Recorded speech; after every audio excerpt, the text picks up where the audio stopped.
kids away from their parents and putting them in a strange land.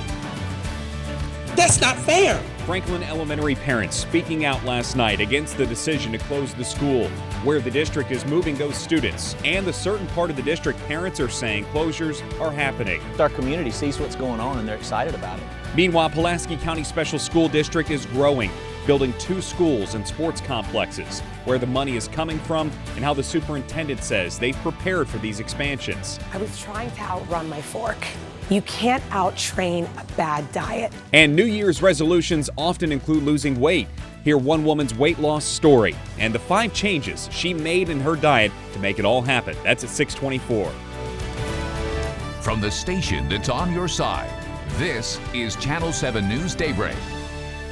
Good morning to you. The time now is 6 o'clock. Thanks so much for making Daybreak a part of your Thursday morning. We're going to get to all of those news headlines in just a bit. Yeah, we're going to get to your traffic in just a moment, but starting with your forecast, and that's something that we've kind of grown accustomed to, starting with a bad forecast. Thumbs down again this morning. Not for long, though. You say it's just really half the day that we're going to see this rainfall. We're going to kind of turn it about here, about noontime, and then maybe this by tonight and tomorrow morning. I feel like we're in Gladiator right now. We're just teetering on that line, right? Yes. Just trying to do what I can to help you understand. It does get better today, and in fact, even already out there, I know it's going to be messy for the morning commute because of the clouds, the fog, the drizzle, but hey, look at that line of heavy, moderate rainfall that is continuing to move out of eastern Arkansas. It is just really along that Mississippi border area with showers and thunder showers and a few spots pretty heavy as it got on over into the eastern third of the state. But we've still got lingering clouds and fog here in the metro as well as even back into western Arkansas. So nobody's completely clear yet, but this will continue to slide to the east. We'll get some dry weather by this afternoon. We'll talk about coming up what time you can expect that clearing to take place in your part of the state. But as we start out on the morning commute, it's still wet on the roadways. And today we have the fog, so visibility down where yesterday we didn't. So keep that in mind. Coming up, a warming trend starts today. We'll talk about how long that dry weather lasts. Chris? Linda, thank you. Let's take a look at our Crane Automotive Team traffic report this morning. As we look at our map first and start things off, I want to show you that everything right now at this time, 6:03 in the morning, is running smoothly. That will change, though. There's wet streets out there. As Melinda mentioned, that rainfall overnight, even though it's moving eastbound or eastward, it's still left some wet streets in its path. For example, I'll show you a couple different sky cams where you can see the shine on the streets and some ponding still out there. Here's the Big Rock interchange where the lights are reflecting that water on the roadway right now. Everybody's moving smoothly over there. That fog Melinda mentioned will cause some problems in visibility on sky cams this morning. This is supposed to be 630 east and westbound next to Arkansas Children's Hospital. You can just see those little light dots which illustrate where the cars are making their way in. Finally, look at the Main Street Bridge where traffic is moving very smoothly at this hour. We'll, of course, keep you updated on your traffic all morning right here on Channel 7. Now we get to your news, and new overnight, 2 people are dead after a fire in Hot Springs. Firefighters responding to the scene last night around 8. This is a look at the scene where a fire broke out at an apartment complex off Ward Street. The fire department says they found 2 victims once they arrived. No word on the identities of those victims or what caused the fire at this time. We'll continue to follow this story on Channel 7 and on KATV.com. A different outcome for 2 men in Bryant recovering this morning after being badly burned in an explosion. The fire chief saying that the explosion happened while the 2 were trying to refuel a generator that was running. You can see in these images flames shooting out of doors and windows of the Bivens Loop home. That happened around 5:30 last night. The neighbor says he heard a man screaming outside after that explosion, still on fire.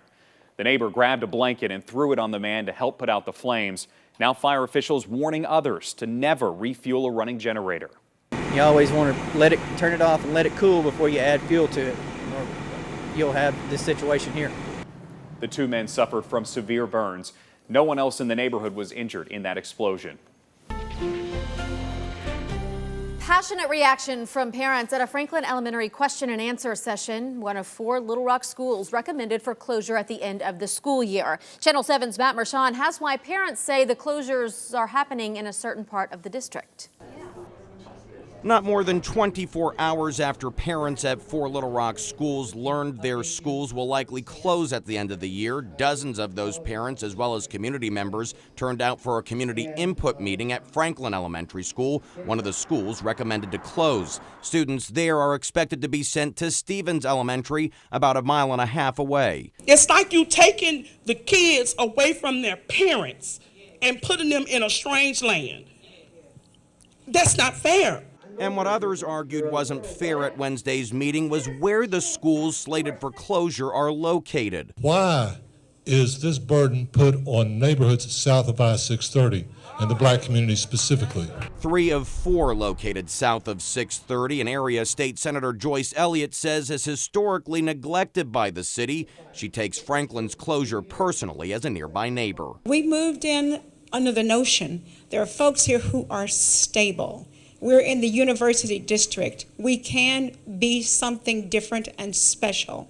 We can't be this something different and special without a school. LRSD Superintendent Michael Poore attempted to answer questions and quell concerns, but many were concerned what they were saying was simply falling on deaf ears.